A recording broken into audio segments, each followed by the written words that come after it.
yengillik yetkazish nasib aylasin.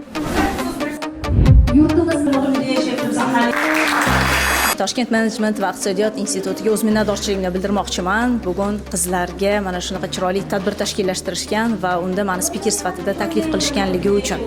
Men xursandligim, mamnunligim shundaki, hozirgi kunda ayollarga, qizlarga juda ham ko'p imtiyozlar va imkoniyatlar ochilayotgan paytda ularni o'ziga bo'lgan ishonchi, qadr-qimmati, oila muqaddasligi, oila bilan birgalikda jamiyatda o'z o'rinlarini topishlarini qanday qilib amalga oshirish mumkin? Mana shu haqda bilim yetkazishmoqchi bo'lishdi va o'ylaymanki, bugungi tadbir chiroyli o'tdi, samarali o'tdi va har bitta qiz bolada, har bitta o'quvchida, talabada nimadir anglash bo'ldi. O'zlari uchun qanaqadir muhim qarorlar qabul qilishdi va bu ichidagi salohiyatini, bor qobiliyatini, iste'dodini chiroyli namoyon qilishga xizmat qiladi deb o'ylayman.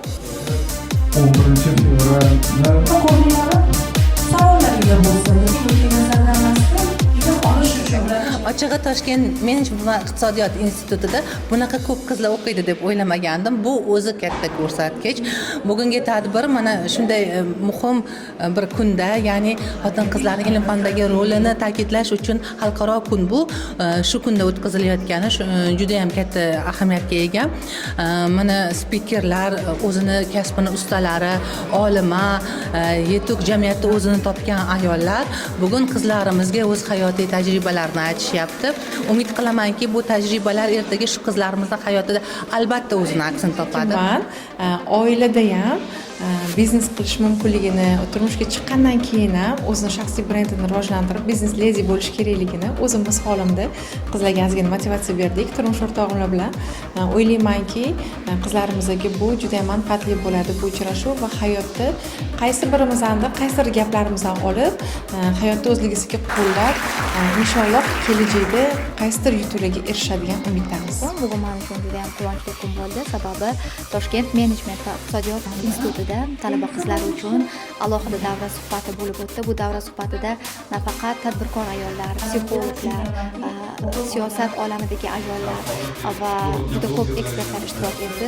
Aynan mana shu bugun berilgan bilimlardan ko'rdimki, qizlarning ko'zi yonib turibdi, chunki aynan karyera markazi tomonidan taklif etilayotgan bu ishlarda ayollarimiz, qizlarimiz o'z o'rnini egallashi, jamiyatimizda imijini oshishida o'zini hissasini qo'shish uchun bugun tashrif buyurgan har bir mutaxassisni fikrini qiziqish bilan eshitishdi.